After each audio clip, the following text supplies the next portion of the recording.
libertad de América Latina aún guarda muchos secretos. ¿Hubo un único cerebro ejecutor detrás de las ansias libertadoras de todo el continente?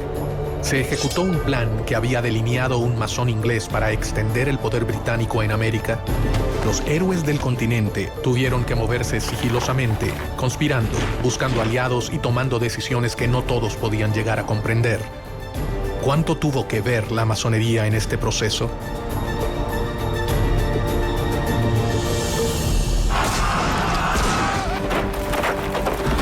Los máximos libertadores de América, Simón Bolívar y José de San Martín, se reunieron una vez en su vida, a solas, a puertas cerradas en la ciudad de Guayaquil. Gran parte de la vida de los héroes transcurrió en un secreto absoluto. Sin embargo, nada es tan secreto como lo que ocurrió en aquella reunión. Se supone que discutieron los planes finales para la derrota de los españoles. ¿Cuál es la verdad sobre el rol de las sociedades secretas en la historia de la independencia de Latinoamérica?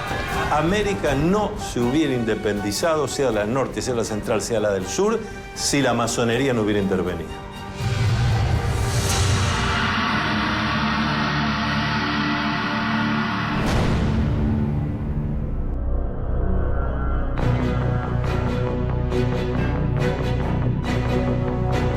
A lo largo de la historia, las sociedades secretas han manejado planes y alianzas ocultas para llevar a cabo sus objetivos. Archivos y documentos revelan una historia paralela al relato tradicional de la emancipación de América. Sospechosamente, estas sociedades nacieron en Inglaterra, el reino que con más énfasis reclamaba mayor participación en América. Inglaterra veía a América como una oportunidad para expandir sus colonias. La monarquía española tenía un monopolio comercial con sus colonias en América y no permitía comercio directo de sus colonias con ninguna otra monarquía ni con ningún otro imperio. ¿Las acciones masónicas buscaron reparar el reclamo inglés frente a España o fue una simple casualidad? Gran Bretaña tenía un problema muy serio porque nosotros éramos consumidores, pero que no podíamos consumir si no fuera a través del contrabando.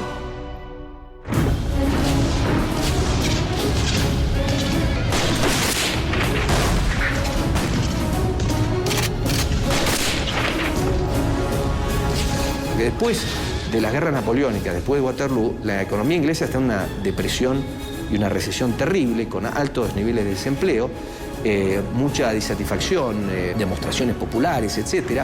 Y la industria está como parada. Entonces, para Inglaterra, los puertos de las colonias españolas son extremadamente importantes.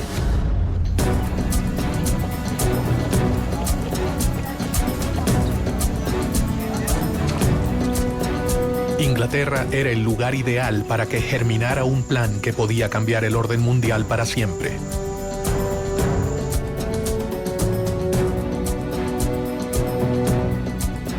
En este contexto, un venezolano conspiró contra el orden establecido: Francisco de Miranda.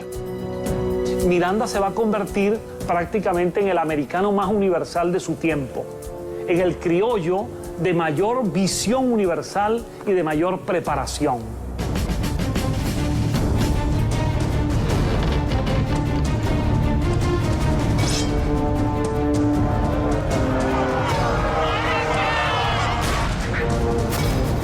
Tras haber vivido la independencia de los Estados Unidos y la Revolución Francesa, Miranda desarrolló una obsesión: que América Latina siguiera el mismo camino de emancipación. Él fue responsable de formar a los máximos líderes del continente, entre ellos a Simón Bolívar, José de San Martín y Bernardo de O'Higgins. Francisco de Miranda sabía que no se había embarcado en un plan sencillo, pero confió en el apoyo de sus hermanos masones. Él no fue el primero ni el único, pero sí un eslabón fundamental en una larga cadena de secretos y conspiraciones. Si existió un gran plan masónico, como el que decía Barruel respecto a la Revolución Francesa, es difícil decir que había un gran plan masónico. Lo que sí había era que había muchos masones que adherían a los ideales de la Revolución Francesa y que querían traer esos ideales a América. Los masones fueron temidos por el poder conservador, pero en secreto, gran parte de los máximos representantes de las monarquías pertenecieron a las sociedades. Desde ministros hasta reyes han abrazado en privado las ideas que rechazaban y condenaban en público. Porque acuérdense que en todo el feudalismo, el rey o el señor feudal estaba allí, se decía, por indicación divina. Y las distintas iglesias aceptaban eso. La masonería nació mucho tiempo antes de que la Revolución Americana comenzara a gestarse. Sus primeros objetivos fueron muy diferentes a los que terminaron adoptando a lo largo de su historia. Esta sociedad de constructores de obras sacras se convierten en una sociedad civil. Es al mismo tiempo un centro de reunión para personas instruidas, para personas con un cierto nivel educativo, con una cierta preparación. Y esa sociedad civil es la solución de lo que fue la crisis del pensamiento europeo. Es un espacio para el diálogo y para el cuestionamiento de elementos que hasta entonces habían sido pilares indiscutibles del orden político y social. Hacia fines del 1500, las sociedades masónicas eran una verdadera amenaza para los detentores del poder conservador. La iglesia, el ejército y las monarquías perseguían sin tregua a los librepensadores. Ellos representaban una gran preocupación para su poder. El valor más importante para defender que tiene un masón es la libertad. Entonces, todos aquellos regímenes dictatoriales, despóticos o dogmáticos han visto un peligro en la masonería.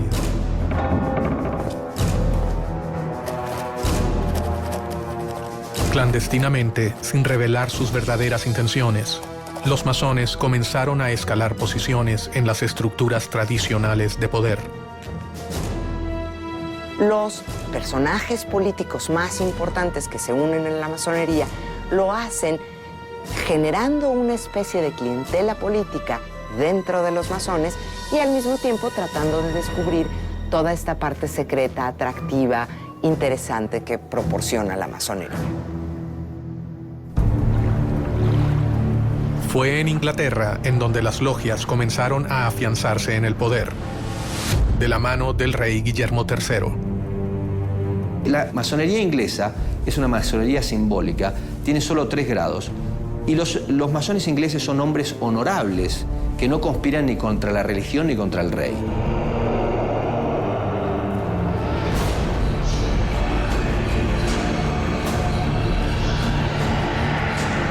Gracias al impulso de Guillermo III, la Gran Logia Inglesa se creó en Londres en 1717. Ella sería fundamental para el resto de las sociedades. A partir de la Gran Logia Unida de Inglaterra aparece el libre y aceptado masón. Es decir, es el que se inicia en la orden, pero que ya no se va a ocupar de las construcciones externas, sino de una construcción interna, una construcción espiritual e intelectual.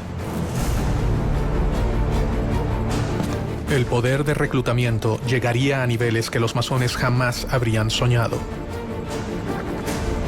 El rey inglés Guillermo III, fascinado por las nuevas ideas, se acercó personalmente a las sociedades masónicas y secretamente se unió a ellas. Se ha hecho mucha especulación sobre la condición masónica del rey. Realmente esa misma condición que de oficio, de gremio artesanal que tenía la masonería operativa, se lleva al campo profesional de los ejércitos.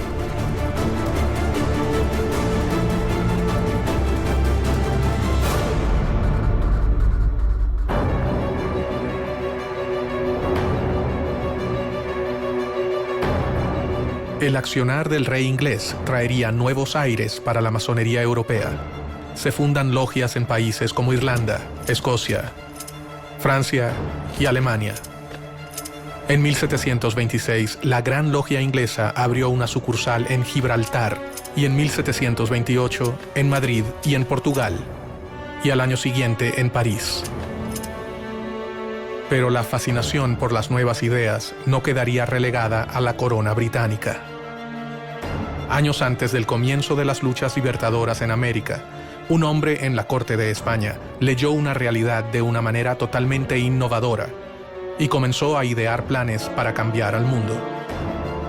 Pedro Pablo Abarca de Bolea, el conde de Aranda.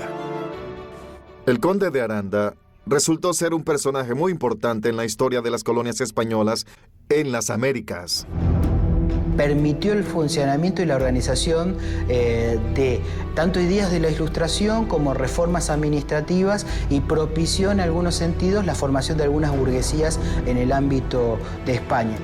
Hay quienes creen que el conde de Aranda alcanzó los más altos grados de la masonería europea y que llegó a ser uno de los hombres más poderosos por debajo del rey de España.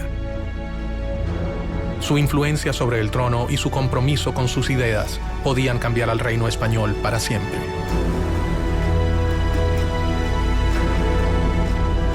Con su consejo, es probable que hasta el propio rey Carlos III haya formado parte de la masonería española. Carlos III es el monarca que decide implantar lo que se conoce en la historia española como las reformas borbónicas. Las reformas que impulsó Carlos III afectaron a las colonias en cuanto a su administración, a la división geográfica y al rol que cumplía la Iglesia en aquella época. Una de las principales reformas borbónicas es limitar el poder de la Iglesia Católica en los territorios americanos y en la misma península. Si realmente existió un plan para que Inglaterra ganara ventaja en América, con la masonería implantada en la corte española, este acababa de comenzar. Un rey podía ser la pieza fundamental para acabar con el reino ibérico. Estaban a punto de sembrarse las semillas de un plan que podía acabar con el imperio español en América.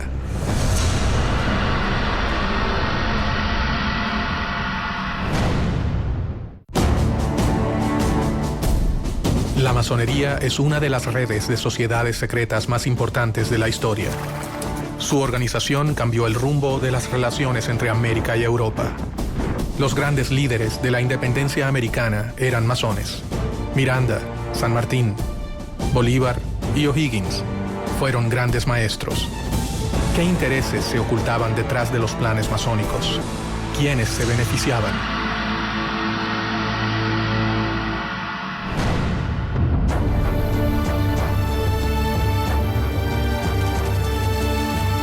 En las cortes europeas para mediados del 1700, las ideas de libertad e igualdad habían ingresado gracias a los sigilosos planes de las sociedades secretas. Y sus miembros debían moverse con mucho cuidado para sobrevivir. Habían sido víctimas de crueles persecuciones en Europa. La masonería ha sido objeto de persecuciones extraordinarias. Sin duda alguna, la forma logial de organizarse se presta para que este tipo de institución haya sido vista con recelo. Dentro del trono, el hombre de mayor confianza del rey Carlos III era masón. El conde de Aranda había logrado que sus ideas influenciaran a la corona, pero si era descubierto, perdería, además de sus cargos, su vida.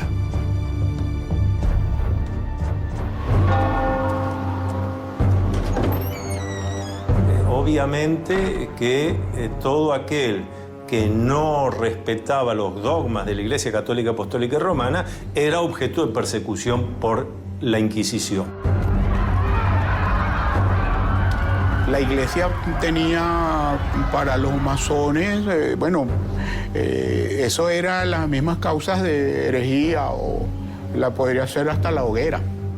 Ningún masón podía violar los secretos de la orden y cualquier desliz podría finalizar en la muerte. En masonería existe un juramento de conservar el secreto. Y aquel que viola ese secreto, en el ritual de iniciación y en el ritual del juramento, Se afirma que será castigado cortándole la lengua, tirando sus cenizas al mar, en fin, una serie de castigos muy violentos que son, desde luego, de orden simbólico. El objetivo de esta enorme cadena de secretos no era proteger a la persona, sino al cargo que esa persona había conseguido para la orden.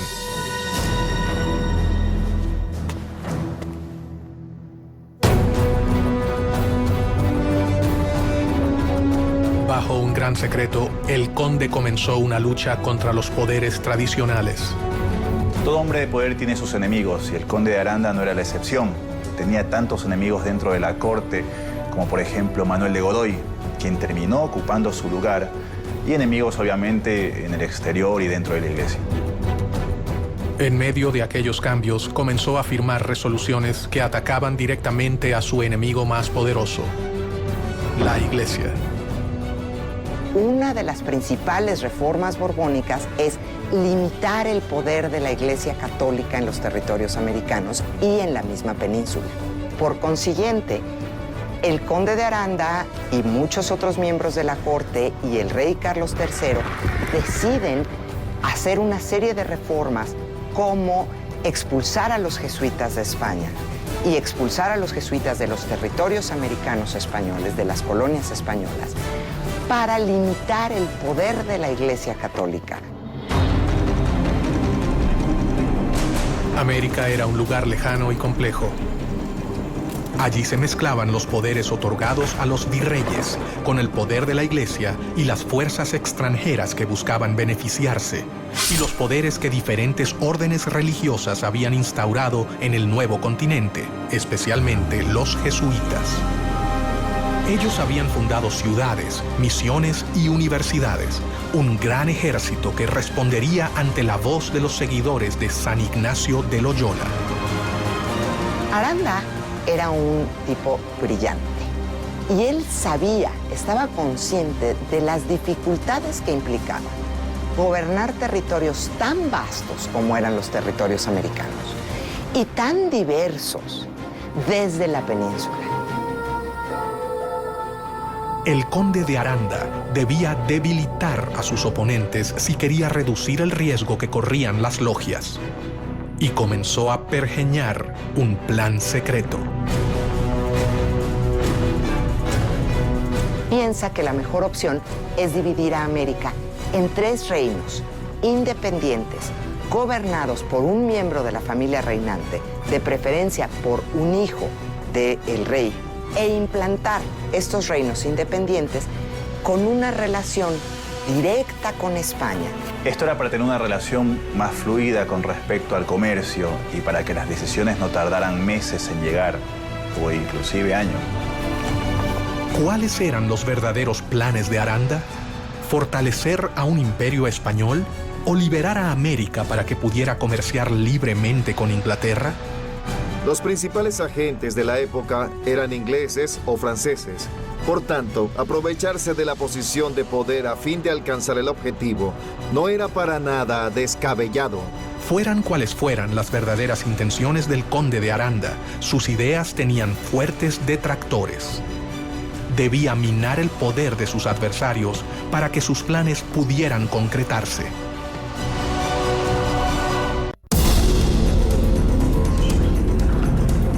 Los jesuitas habían creado una red de misiones y universidades en América que les confería un lugar privilegiado dentro del Nuevo Mundo. Los jesuitas, la Orden, la Compañía de Jesús, ha formado históricamente una organización dentro de la Iglesia Católica que se ha distinguido por algunos principios.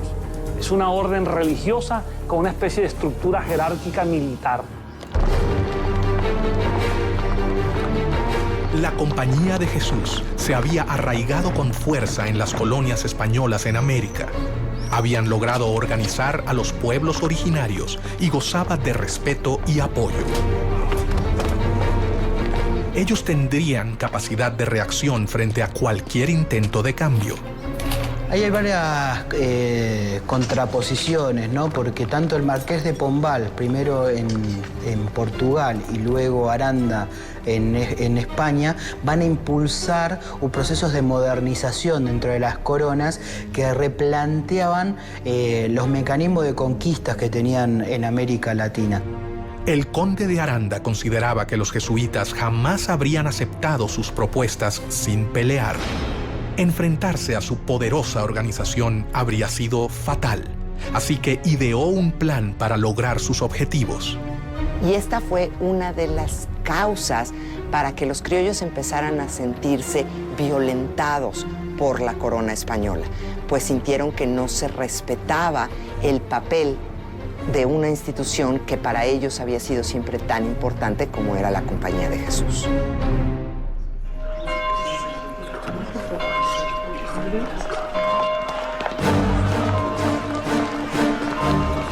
La expulsión de los jesuitas fue una de las obras masónicas más decisivas y mejor orquestadas de la historia. Un hecho que terminaría colaborando directamente con la independencia de las colonias americanas. ¿Cómo hacen para la expulsión de los jesuitas? Fue un plan coordinado de una manera extraordinaria. Ellos mandaron a todos los lugares donde había una congregación jesuita y asignaron la fecha para abrir los sobres. El conde de Aranda, gestor de esta acción, asestaba así un certero golpe al corazón de la iglesia. El plan que comenzaba a delinearse acabaría con el poderío del reino español.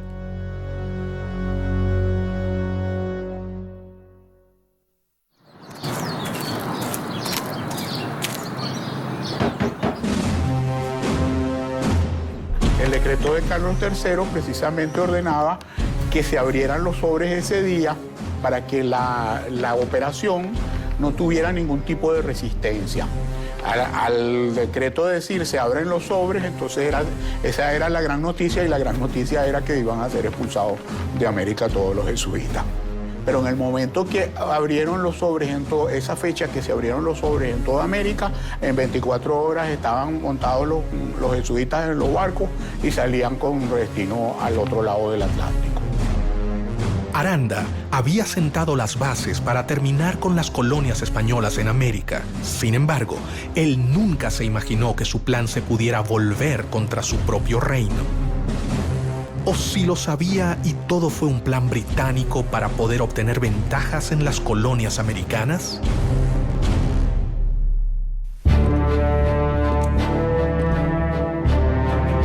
Pero no solo desde España se ideaban planes para las colonias. Inglaterra había enviado a sus posesiones en América a un importante masón que también tenía sus planes para el nuevo continente: Edward Trelawney. Él fue el gobernador británico de Jamaica entre 1738 y 1750 aproximadamente. A partir de 1739, en la isla de Jamaica, se instaló la primera filial de la Gran Logia de Inglaterra, una de las primeras al sur de Norteamérica. La masonería llegó a América desde fechas muy tempranas. Llegó primeramente a Estados Unidos. En 730 la trajo Benjamin Franklin a las 13 colonias americanas y se extendió bastante en las colonias norteamericanas. Posteriormente arribó a mediados del siglo XVIII a algunas de las colonias inglesas, especialmente a Jamaica. De la mano de muchos ingleses como Trelawney, las sociedades arribaron a América y desde allí dieron inicio a sus objetivos. La masonería estaba fortalecida en Inglaterra, así que Londres sería el lugar perfecto para ejecutar cualquier tipo de conspiración que los favoreciera. Inglaterra nunca ha tenido en política exterior razones idealistas. Inglaterra ha tenido siempre intereses. Después de la independencia de sus colonias americanas, Inglaterra ve necesaria la exploración de nuevos horizontes. Trelawney tenía un plan que elaboró detalladamente durante los 15 años que gobernó la isla. España debía compartir los beneficios de las colonias de América con la corona británica. Trelawney creía que España no tenía los derechos comerciales exclusivos con América. La situación del monopolio comercial de España era completamente injusta. Él manejaba dos opciones: un plan de conquista que resultaba costoso y prácticamente imposible, o impulsar la independencia para las colonias españolas. Muchas veces se olvida el tema de que no se podría haber hecho todo lo que se hizo sin el financiamiento necesario. Y ese financiamiento se acordó dentro de las logias. ¿Por qué un masón y agente del gobierno británico manejaba un plan tan similar a las logias españolas? ¿Casualidad? En cuestión de la masonería, suele preguntarse si había una casualidad con los planes de la masonería y los planes de Inglaterra. Pues la masonería era inglesa y era francesa. Mientras Aranda buscaba dividir las colonias para beneficiar a España, Trelawney pensaba que dividiéndolas se beneficiaría a Inglaterra. Es muy simple. Divide y vencerás. Si bien ninguno de ellos fue capaz de llevar a cabo su propósito, un grupo de hombres americanos, más de 50 años después, comenzarían a conspirar para que el plan se cumpla. El poder no está en un iluminado porque Dios así lo quiso, sino que el poder está en el pueblo porque Dios así lo quiso. Los miembros aceptaban las premisas y un puñado de hombres alcanzaba a saber toda la verdad. Pero, ¿cuál era esa verdad?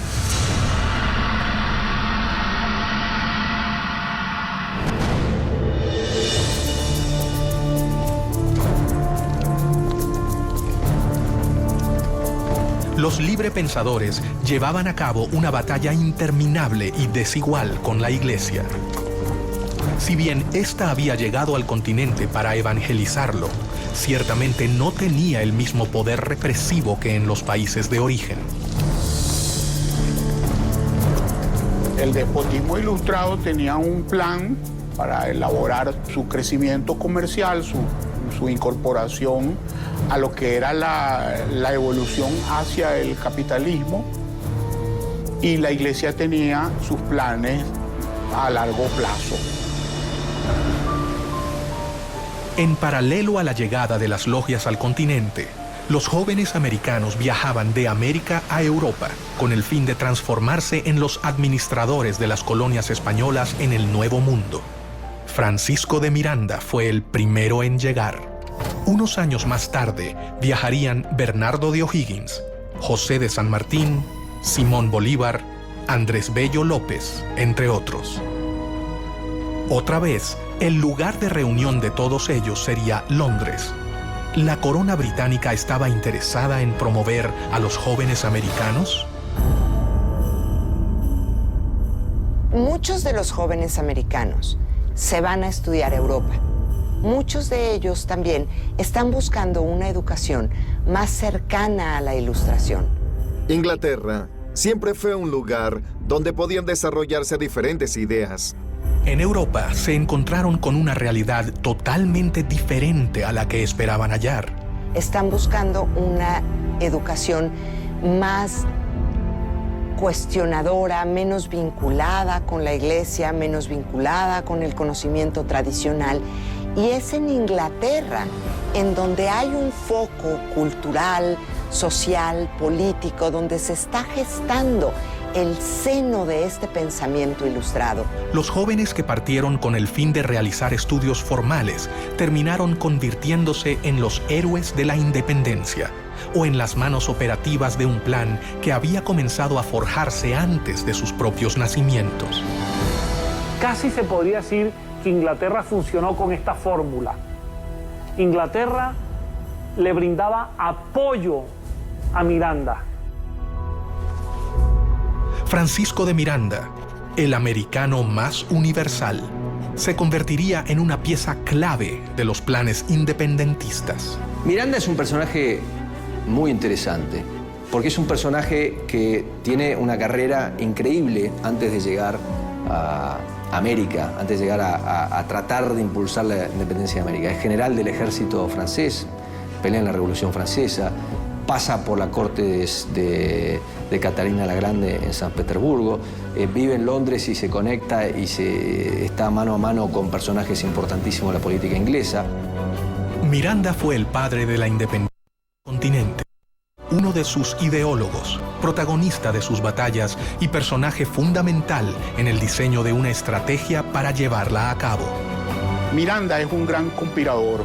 Miranda es el gran arquitecto de la revolución, el gran arquitecto del proceso independentista. Miranda viajó hacia España en 1771, donde su vida cambiaría para siempre y con ella el futuro de todo un continente. Sus contactos con la masonería le permite vincularse a Inglaterra para después convencer y sumarse con ciertas masones que estaban convencidos de que era necesario un proceso de emancipación para propiciar el libre comercio contra España. Ya en Europa, el joven Miranda comenzó su carrera militar para obtener el cargo de capitán en el ejército. Lo que hay que decir de Francisco de Miranda es que es un esclarecido. Es una persona con una mente brillante que comprende la importancia del lugar y del momento para empezar a desarrollar ese germen de libertad que es darle a América hispanoparlante la libertad de España. Paralelamente, se deslumbró con las nuevas ideas que se estaban gestando en el viejo continente. Miranda fue un político, un militar, un diplomático, un escritor, pero ante todo fue un gran humanista. Comenzó a armar su propia biblioteca, adquiriendo las obras de los pensadores más importantes de la época, lo que más tarde le traería innumerables problemas. Miranda, allí en España, se había interesado en la lectura de obras prohibidas, tipo político, filosófico, obras de los enciclopedistas, de los ilustrados, y la Inquisición estaba muy pendiente de las personas como él que leían estas obras. Poco a poco, Francisco de Miranda comenzó a forjarse un nombre, pero una acusación cambiaría el rumbo de su vida para siempre. La Inquisición estaba dateada, vamos a decirlo así, o le pasaban información de parte de los rivales militares que tenía Miranda. Se le acusaba de tener libros prohibidos y por eso tuvo que prácticamente venirse con Cajigal. Cajigal hace una jugada que le permite a Miranda escapar de la Inquisición.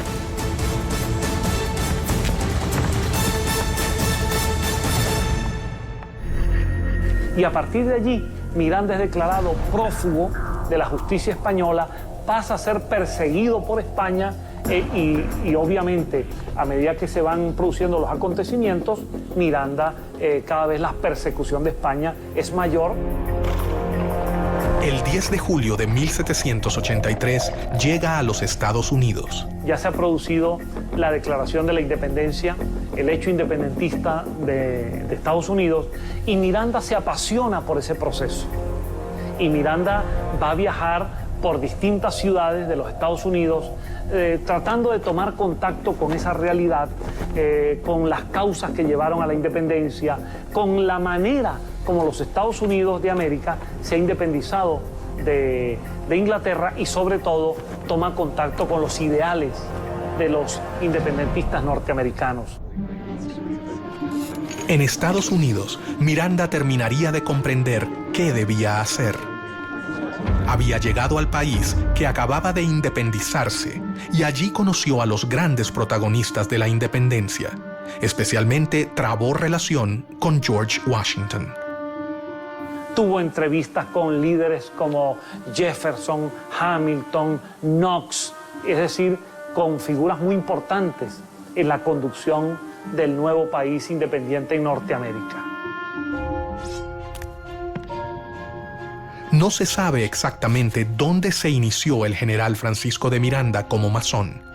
Algunos historiadores afirman que fue en 1774, en Madrid, y según el rito, York.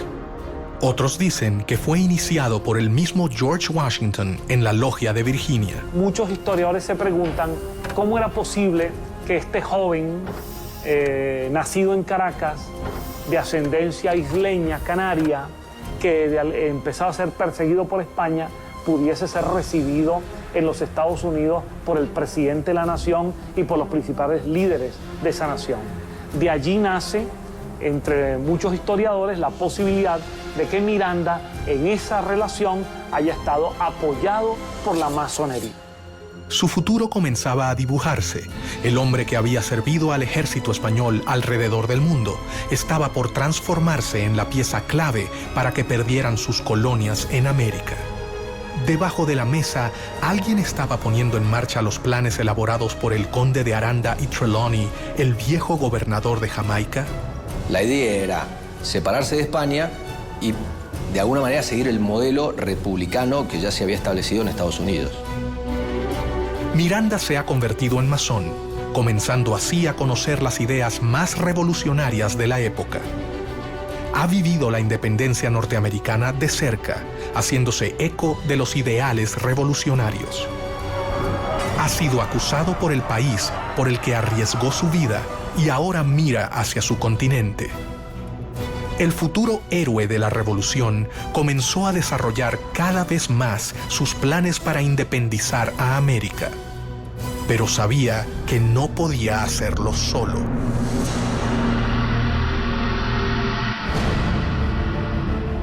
En su afán por independizar a América Latina de España, en diciembre de 1784, Miranda partió de Boston a Londres y de allí viajó por varios países de Europa.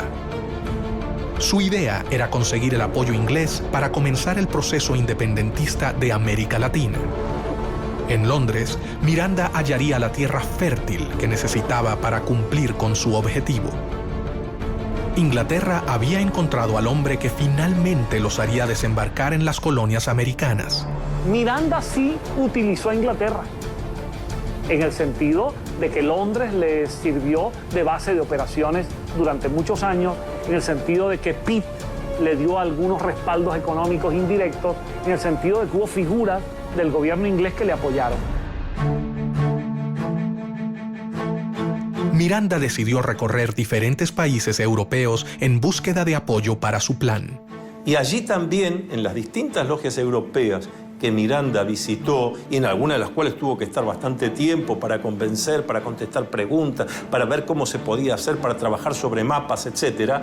Allí también fue descubriendo quiénes eran los hermanos que tenía sentido que vinieran a América para ayudar, cuáles convenía que se quedaran allá y cuáles no se podía contar.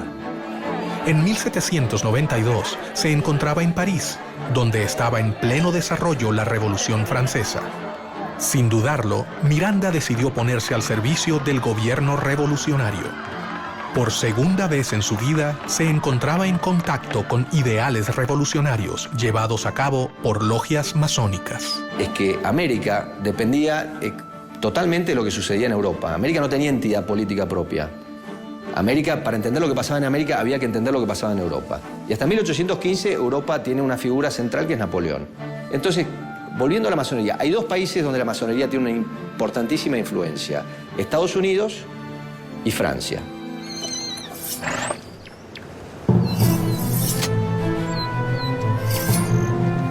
La Asamblea Legislativa, el gobierno francés en la época, lo destinó a Bélgica y Holanda para defender a la Francia revolucionaria del ataque de los ejércitos absolutistas. En aquellas tierras demostró su talento como militar y su enorme valor por defender los ideales revolucionarios. Francisco de Miranda entra con un contrato de mariscal de campo.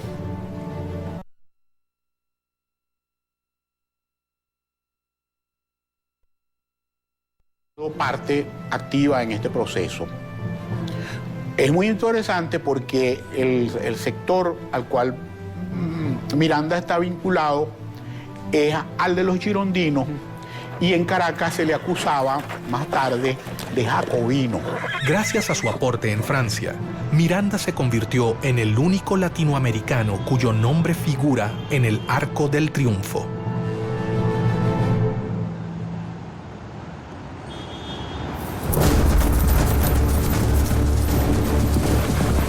Miranda era un enemigo de España. Londres era su aliada. Allí sabían que él era la persona indicada para llevar a cabo el plan que desarrolló Edward Trelawney. Los británicos están desarrollando su mercado. Los británicos se están convirtiendo en dueños de los mares. Por supuesto que les interesa, como dicen en buen criollo, en lenguaje popular, serrucharle el piso a su principal rival, que es España. Entonces esas coincidencias van a encontrarse a lo largo del camino. Desde el siglo XVI, Inglaterra ha estado esperando la oportunidad de poder inmiscuirse en la vida de las colonias y todo hacía creer que estaban a punto de lograrlo. Durante su estadía en Londres, en 1797, Miranda fundó la Sociedad Patriótica Revolucionaria, Gran Reunión Americana, también conocida como los Caballeros Racionales, de la que fue gran maestro. Esta Gran Reunión Americana fue fundada por Francisco de Miranda, un venezolano, y que la fundó con el apoyo de la Gran Logia de Londres. Era una organización de corte estrictamente política que tenía como objetivo lograr las independencias de los dominios españoles en América. Entonces, toda esta narrativa de alguna manera vincula a Inglaterra con la independencia de las colonias españolas. La logia se reunía en su propia casa en Grafton Street 27.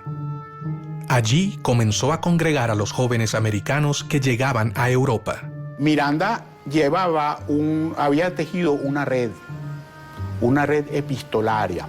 Bueno, el trabajo de Francisco de Miranda es el trabajo de alguien que se empeña en difundir como se hacía en aquella época, escribiendo cartas, dando conferencias a muy pocos, hablando cara a cara con unos y con otros, porque no había medios de difusión masiva.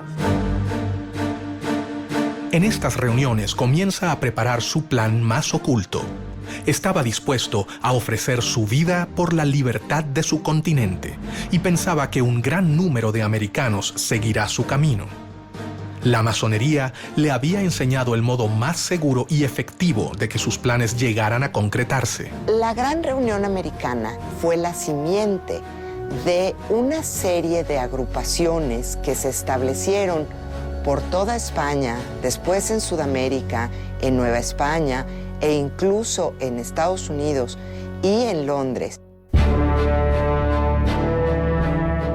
En su propia casa, Miranda comenzó a seleccionar a los jóvenes que participarían de su logia. Lo que Miranda organiza en Londres es una reunión de hombres que se instruían, generalmente eran hispanoamericanos o españoles, que eran instruidos por Miranda exactamente en la causa de la independencia de América. Cada uno de ellos llegó de los puntos más remotos de América. Sus exigencias eran grandes y esperaba que solo los jóvenes valerosos lo aceptaran. Los candidatos a iniciarse en la masonería, por lo general, son personas que viven en un lugar y que pueden asistir a las tenidas regularmente durante un tiempo indefinido. A diferencia del conde de Aranda, Miranda contaba entre sus tropas con una gran cantidad de jesuitas, alrededor de 300. Durante el proceso de la independencia de Hispanoamérica, numerosos jesuitas participaron activamente en favor de la causa independentista, a diferencia del clero tradicional español que, en líneas generales, reflejaba los intereses de la monarquía. Él intercedió directamente ante el ministro William Pitt para que fueran benévolos con ellos. Cuando algunos jesuitas fueron capturados dentro de los conflictos entre Inglaterra y España, algunos de esos jesuitas eran mirandinos, eran favorables a la causa de Miranda, y Miranda intervino ante Pitt para que los liberara. Más rápidamente de lo que creían, los enemigos de España se unían. Increíblemente, el plan del conde de Aranda estaba por tomar forma, pero no se realizaría para proteger al reino.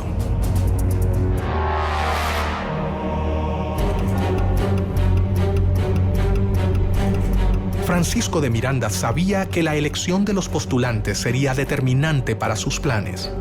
Ellos tenían que ser líderes, comprometidos, fuertes y por sobre todo tenían que abrazar su causa y la masonería.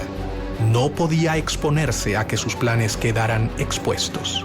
Miranda había redactado un juramento, tal cual se hace en las logias masónicas. Un juramento al estilo de Miranda, porque era un juramento para que aquel hombre se comprometiera a trabajar incansablemente por la independencia de América. Mucho secreto, valor y constancia son la égida que os escudará de los brazos de los tiranos, decía Miranda a sus adeptos. No ha podido establecerse la fecha ni el lugar en los que Miranda se inició en la masonería, aunque no existen dudas de su condición de masón. Formaba parte así de logias internacionales. Su actuación dentro de las logias, su decisión de crearlas, se debía a un plan superior digitado por la Gran Logia Inglesa. ¿A quién respondía Miranda?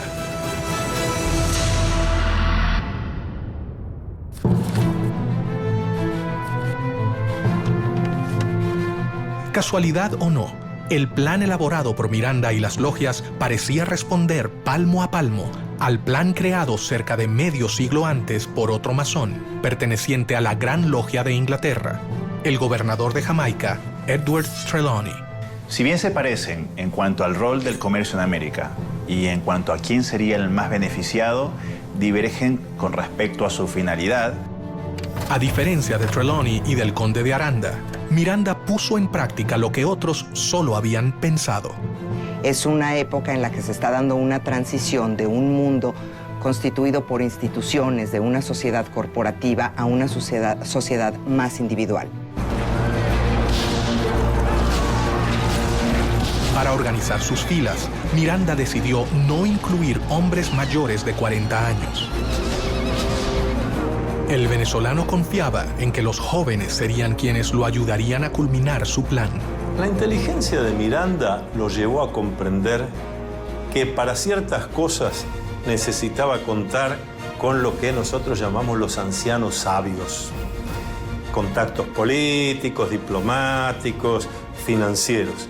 Pero para la ejecución concreta de la obra, lo que llamamos en masonería los grupos de masonería operativos, donde hay que ir a hacer cosas concretas, había que entusiasmar a la juventud.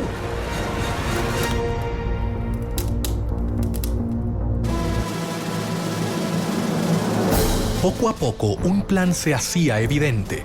Los intentos de Inglaterra por invadir las colonias americanas fallaban. Solo quedaba la oportunidad de la conspiración a través de las logias conformadas por los mismos americanos.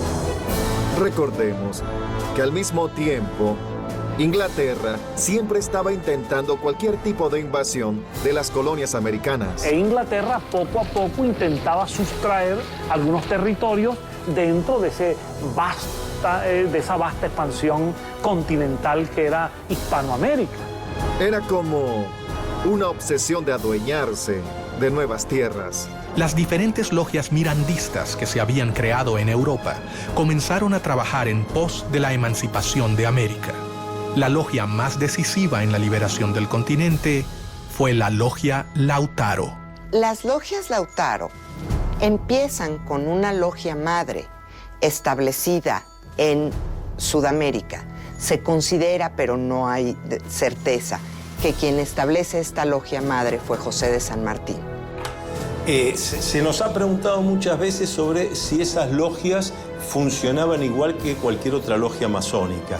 Sí en cuanto a los rituales, sí en cuanto a que tenían palabras, toques, secretos para identificarse, pero exclusivamente dedicadas al análisis de cómo se iba a conseguir la independencia de la corona española.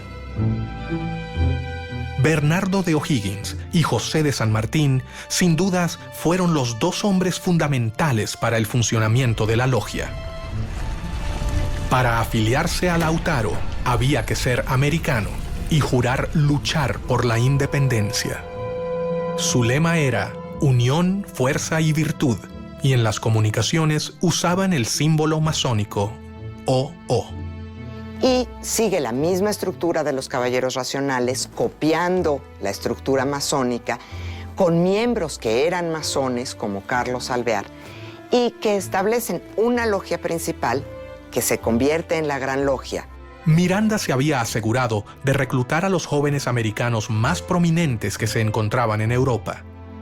El sistema masónico aseguraba protección, anonimato y sobre todo la posibilidad de complotar en las sombras contra el poder establecido.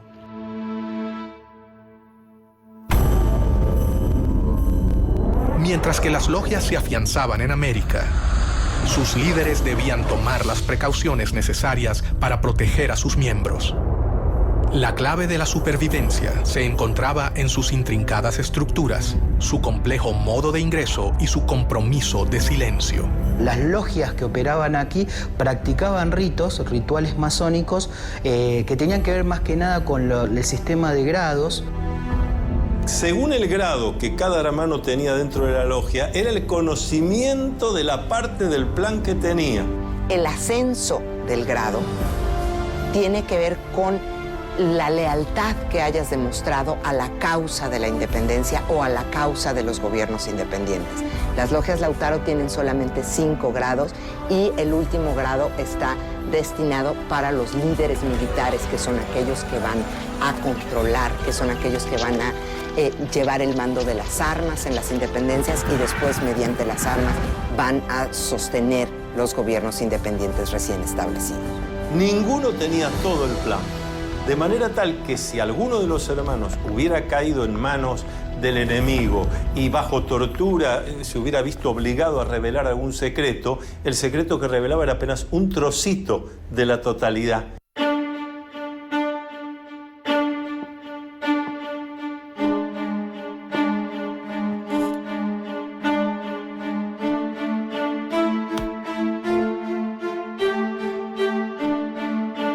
La iniciación es una serie de situaciones que va a atravesar el candidato, donde se va a enfrentar con cosas que le dan miedo, porque el miedo está para ser enfrentado.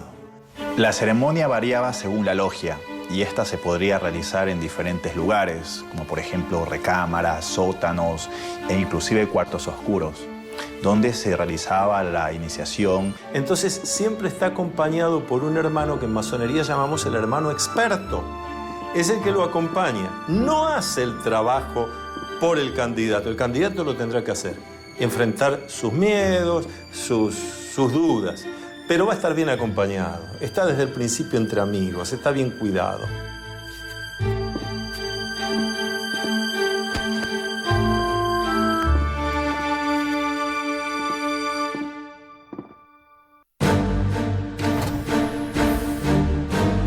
Uno de los primeros en unirse a la logia fue Bernardo de O'Higgins. O'Higgins era hijo natural de Ambrosio O'Higgins, virrey del Perú. José de San Martín, O'Higgins, Simón Bolívar y tantos otros masones han recibido la influencia de Miranda de una manera muy concreta, muy positiva, porque son los que después llevan a la práctica con las armas la posibilidad de lograr países democráticos en América. A los 15 años fue enviado a estudiar a Londres y allí conoció a Miranda. Miranda le inculca a O'Higgins, a través del diálogo, a través de la lectura, dos cosas fundamentales: ideas de libertad y espíritu de lucha, para lo cual Miranda llega a convertirse en un completo maestro para O'Higgins. En 1801, Miranda le encomendó a O'Higgins que fundara una logia Lautaro de caballeros racionales en Cádiz. Hay 3 documentos importantes sobre la Sociedad de Caballeros Racionales y esos documentos de alguna manera nos dan algunas pautas de lo que pudo haber sido esta sociedad, qué vinculación tuvo con la masonería y qué vinculación tuvo con la logia Lautaro. Miranda le escribió un texto que concluía: «Leed este papel todos los días durante vuestra navegación y destruidlo enseguida, No olvidéis ni la Inquisición, ni sus espías, ni sus sótanos, ni sus suplicios. En logias como las lautarinas, los secretos eran más imprescindibles, porque ahí había una guerra. Entonces, en medio de una guerra había necesarios los secretos, la inteligencia, la contrainteligencia. La logia comenzaba a convocar a los jóvenes más prometedores del continente, quienes estaban unidos entre sí por un lazo mucho más grande que el de la voluntad política. Ellos compartían todo un sistema secreto de fraternidad y solidaridad que habían comenzado a completar con un solo objetivo: terminar el dominio español en el continente.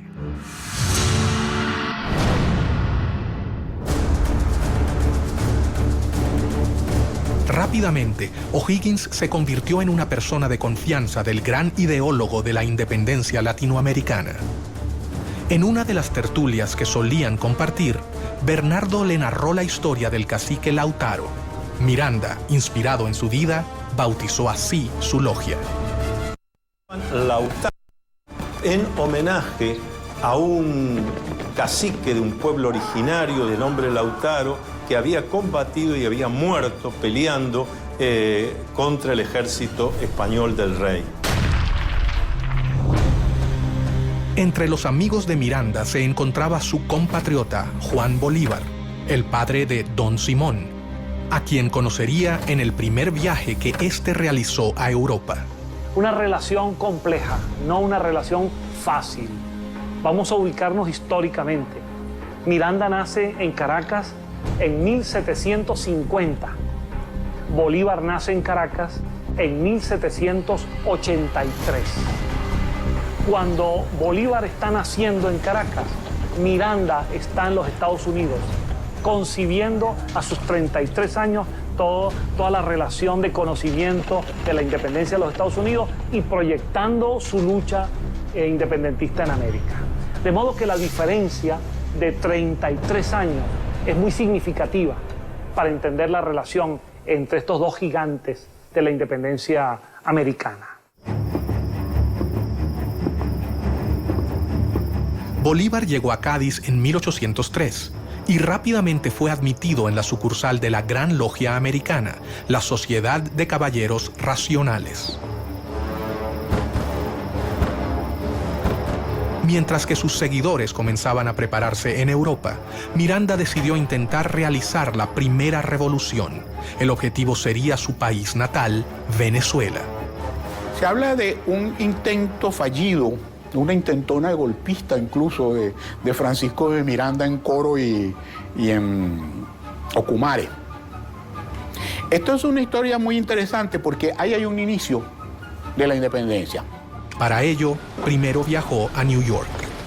En los Estados Unidos, él concibe una expedición con la cual invadir las costas venezolanas y él pensaba que desde allí se iba a incendiar la pradera, se iba a lograr que los pobladores lo vieran a él como un redentor, como un liberador y a partir de allí se iba a producir un estallido de independencia en Venezuela y en el continente. En febrero de 1806 partió rumbo a Venezuela con 3 barcos, uno de ellos llamado Leandro, por su hijo. La guerra había comenzado. Esos 3 barcos que él arma, antes que él termine de armarlo, ya la comunicación de Estados Unidos a España y de España a las colonias había llegado. Pero la primera expedición se frustraría antes de su inicio. Primero, desembarca en Ocumare de la Costa, 1806, y es repelido, es descubierto por los españoles y las embarcaciones en que él venía son cañoneadas. Pero ¿qué pasa con Miranda en el 58 Braston Way? Él regresa con su esposa, la madre de Leandro, Miranda, que después fue presidente del Banco Inglés en Venezuela años más tarde. Si eso le dice algo, bueno, yo lo dejo allí con esa interrogante. Y él logra huir en el Leander, logra huir y refugiarse en las Antillas, pero las otras 2 embarcaciones terminan siendo apresadas por los españoles e incluso son ahorcados la mayor parte de los que venían como tripulante y como guerreros en esas embarcaciones. Pero el hecho es que él sigue pensando en que el momento de la independencia de América ha de cuajar en algún momento. Y va a comenzar el periodo londinense en que Miranda concibe la lucha por la independencia desde Londres de otra manera. Lo primero que hace es fundar un periódico, El Colombiano. De modo que Miranda, además de un gran memorialista, Miranda se convierte en un pionero del periodismo también.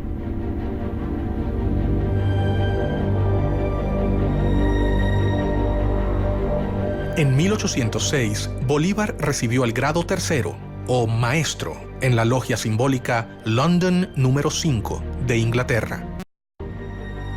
En 1810, en Londres, Miranda le confirió el supremo grado de iniciación en la Gran Logia Americana y juntos fundaron la Logia Protectora de las Virtudes número 1 en el oriente de Barcelona, Venezuela. Bolívar estaba totalmente convencido de que todos debían dar su vida por la causa americana. Simón Bolívar también va a ser una figura clave en el proceso emancipatorio del norte y de hecho también después va a tener contraposiciones y discusiones con los masones porque va a terminar prohibiendo el funcionamiento de la masonería en Colombia, sabiendo que después también los masones podían conspirar contra él. Convencido de sus planes de liberación del continente y de que el complot secreto era la mejor manera de lograrlo, Miranda continuó reclutando miembros para su causa. Uno de ellos fue José de San Martín, gestor de la independencia de Argentina, Chile y Perú. San Martín llegó a Londres 10 años después de que partiera O'Higgins. Algunos historiadores señalan que el paso de San Martín por Inglaterra es muy significativo, porque es precisamente allí en donde él se reúne con intelectuales, con políticos, para discutir el tema de la independencia de las colonias. Durante la campaña había conocido a Lord Macduff, un noble escocés que lo introdujo en el mundo masón en general y en la causa americana impulsada por Miranda.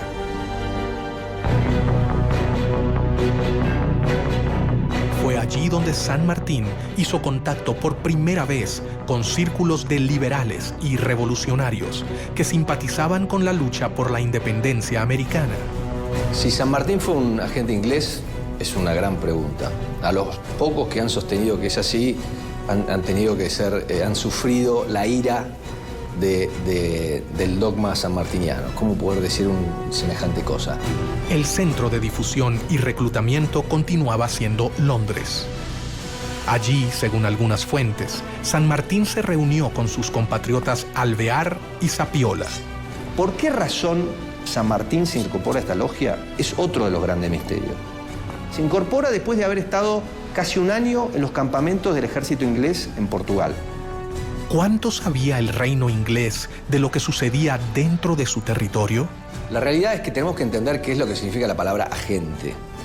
Lo que queda claro a cualquiera que lee la correspondencia diplomática y los archivos ingleses es que San Martín era un anglófilo.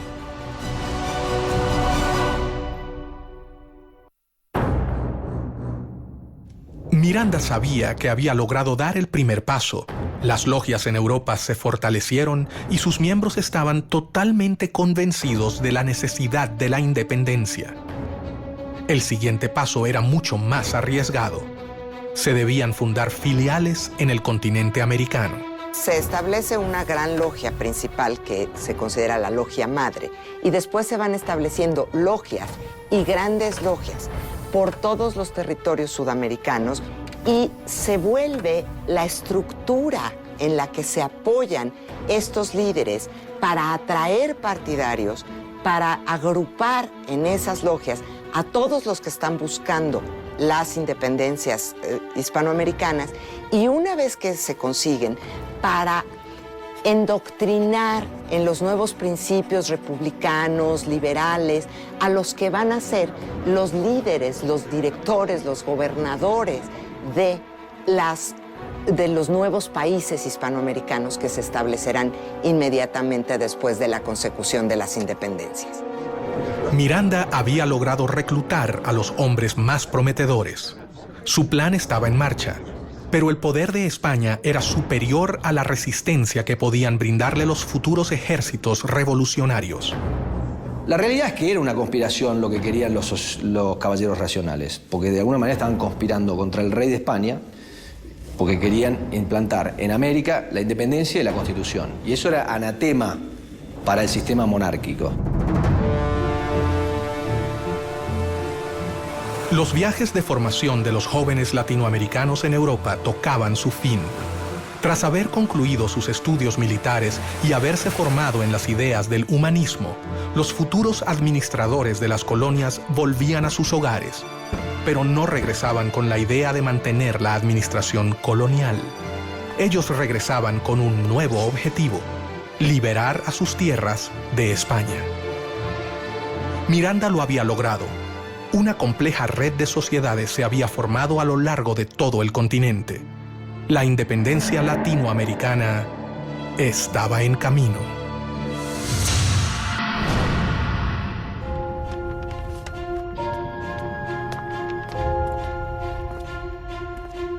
Mientras tanto, un hecho externo colaboraría con la causa: la llegada de Napoleón al trono de Francia y la instauración del Primer Imperio llevaron a Europa a una era de guerras, caos, alianzas y traiciones. Y entonces Napoleón tiene que desarrollar estrategias para atraerse adeptos en España. Y una de esas estrategias es utilizar a la masonería como herramienta.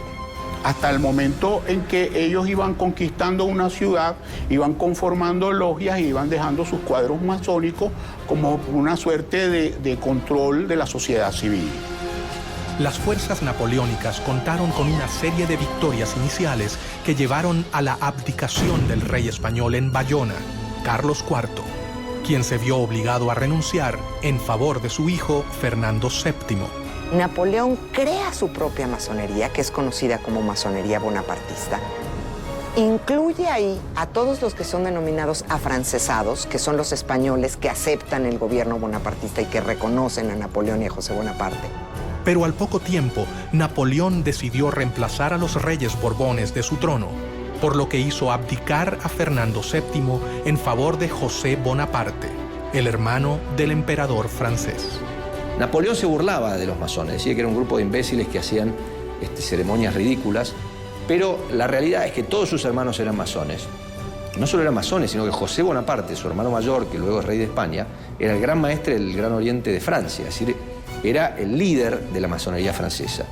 Y Napoleón utiliza la masonería como herramienta política.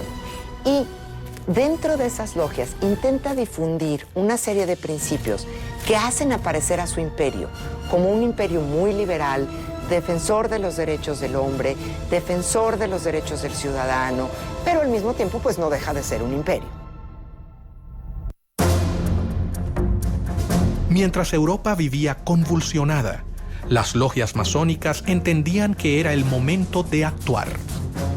Las sociedades americanas vieron con preocupación la invasión francesa sobre la madre patria. Entonces es en 1808 cuando se rompe la legitimidad y cuando la posibilidad de las independencias se presenta, porque el monarca que está ahí no es el monarca legítimo, no es el monarca reconocido. Miranda instó a sus hombres. El momento había. Estaba Miranda en el medio. Miranda con su interés colocado en la independencia de Hispanoamérica.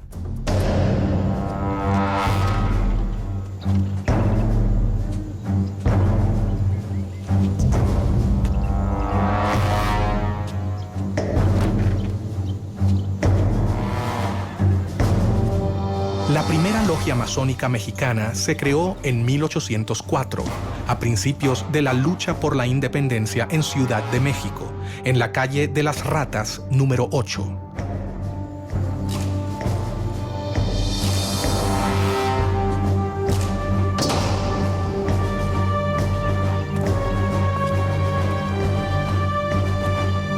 Una masonería muy poderosa, muy extendida, que produjo una enorme influencia en toda la política de México y del resto de América Central hasta la actualidad.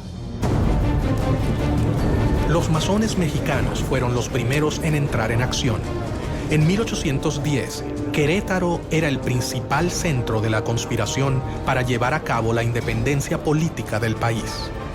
Bajo el disfraz de saraos y reuniones literarias, los conspiradores se reunían en esa ciudad. A estas reuniones auspiciadas por la corregidora Josefa Ortiz de Domínguez, concurrían distinguidos queretanos, así como los capitanes Ignacio Allende, Juan Aldama y los hermanos Epigmenio y Emeterio González.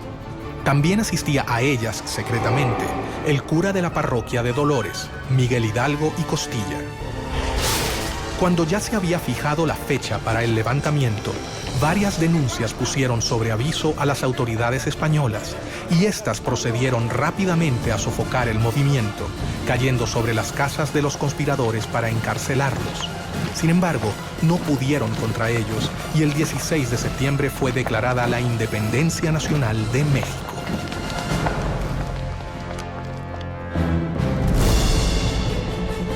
Bolívar y Miranda se reunieron en Londres, dispuestos a no posponer más sus planes independentistas. De hecho, el joven Bolívar toma la iniciativa, no autorizada por la Junta de Caracas, de invitar a Miranda a volver a Caracas. Bolívar partió de Londres rumbo a La Guaira, donde llegó en diciembre de 1810. Pocos días después, también llegó a La Guaira Francisco de Miranda. Cuando Bolívar retorna a Caracas, Miranda, por discreción, toma una embarcación una semana después. Y Miranda llega a finales del año 1810 a Caracas, una semana después que Bolívar ha llegado. Miranda volvió a Venezuela a instancias de Bolívar, que había comenzado las guerras por la independencia. Los acontecimientos se precipitan en Caracas. El 5 de julio de 1811, el Congreso de Venezuela se firma el acta de la independencia, se declara entonces formalmente lo que ya casi venía desde el año anterior y se firma la independencia de Venezuela. Para ese acto de la independencia, Miranda es diputado y firma el acta de la independencia.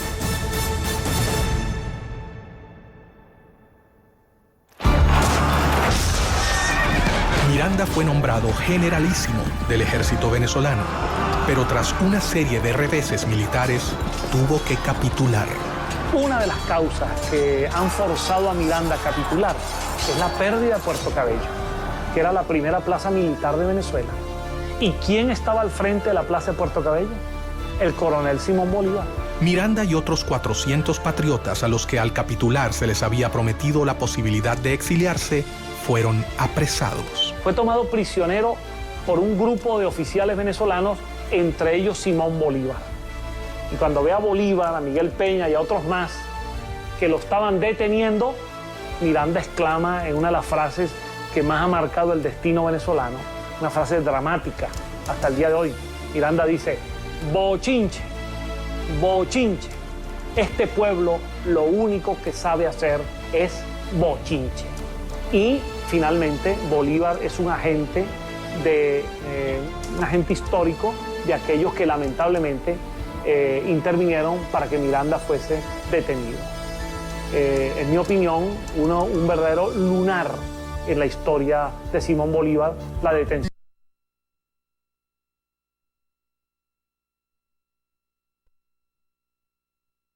Hasta el momento eran confusos. El plan había sido preparado paciente y ordenadamente. Los masones no podían contar con un mejor contexto para ejecutar sus planes de independencia.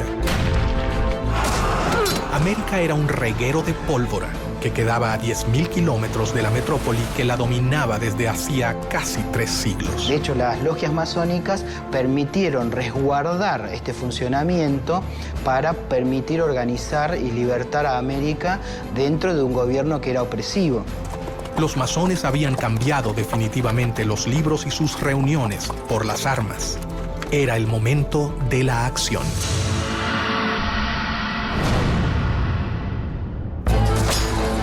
caudillos se destacan en los ejércitos libertadores, dos discípulos de Francisco de Miranda, José de San Martín, quien desde el Río de la Plata sube hacia el norte, y Simón Bolívar, que lleva la revolución en sentido inverso, desde Venezuela. El ataque al poder podía triunfar si se hacía en simultáneo, como si fuera un plan orquestado. José de San Martín fue iniciado en una logia en Cádiz, España. Desarrolló toda su carrera masónica hasta llegar al grado de maestro masón, porque él había hecho un juramento. Como militar, él había jurado defender al rey de España y a lo que el rey de España dispusiera. Y ahí se ve la grandeza masónica de San Martín, que a pesar de en ese momento ser atacado por muchos de los que hasta ese momento habían sido sus compañeros, él decide ponerse por encima y hacer lo que había que hacer. El cónsul norteamericano en Buenos Aires, a principios de 1819, dice claramente, hasta ahora, el principal aliado de Inglaterra en esta parte del mundo es San Martín. De hecho, hay cartas del cónsul inglés en Buenos Aires, Robert Staples, en el año 1817, en donde se reúne con San Martín y San Martín le dice que San Martín le pide que Inglaterra le haga llegar a él en privado sus puntos de vista de cómo tiene que seguir el tema de la revolución. Pero Fernando VII logró regresar a su trono y cuando lo hizo, consciente del poder de las logias, instaló nuevamente el régimen absolutista. Persiguió el constitucionalismo, el liberalismo y la masonería, a los que reprimió con la policía y la Inquisición. Pero la batalla estaba prácticamente perdida. Primero, cuando decían vamos a fernandear, en cierta medida, lo que estaban diciendo es vamos a generar una monarquía constitucional, que en algunos casos era llegar a simplemente constituir un mecanismo de gobierno del pueblo, pero todavía respondiendo a un monarca o a algunas organizaciones centrales. El proceso de independencia encontraba escollos. Las diferencias entre sus actores crecían. Todo parecía indicar que era más sencillo ponerse de acuerdo en liberar a América Latina de España que en sentar las bases de un nuevo tipo de sistema de gobierno.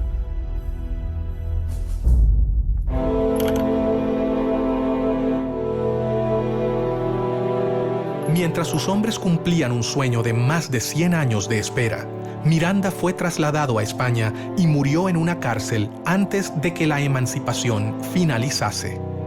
El venezolano murió solo, pero sus ideas ya parecían ser realidad.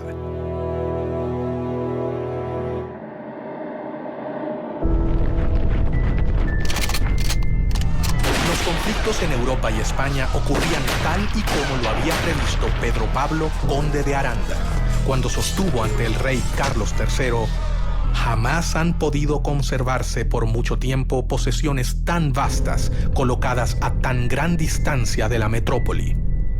Sin embargo, no se transformaban en reinos leales al imperio español. Todas estas diferencias marcan en cierta medida también algunos posicionamientos de intereses que tenían cada uno de los grupos, tanto regionales como de las alianzas estratégicas a nivel internacional que tienen cada uno de ellos.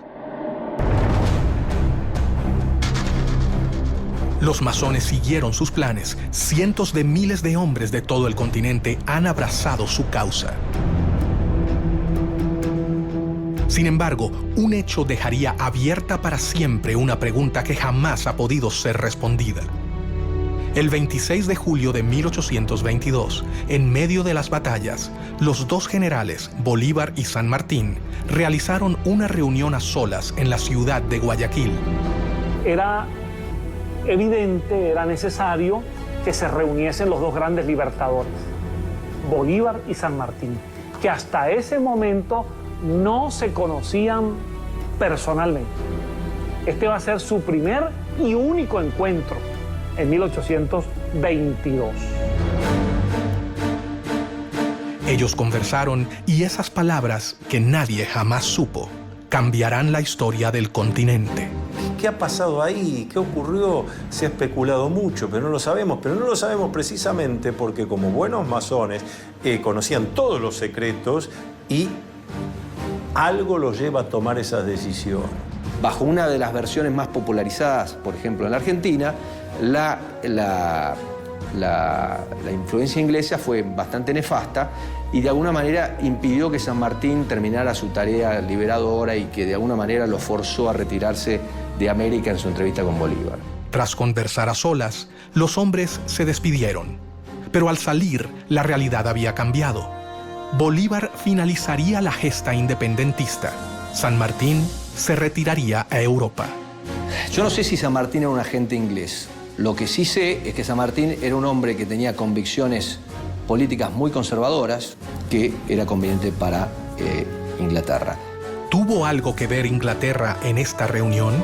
El hecho es que los historiadores, algunos historiadores, han registrado que el propio saludo que se dan San Martín y Bolívar al conocerse en Guayaquil es un saludo típicamente masónico.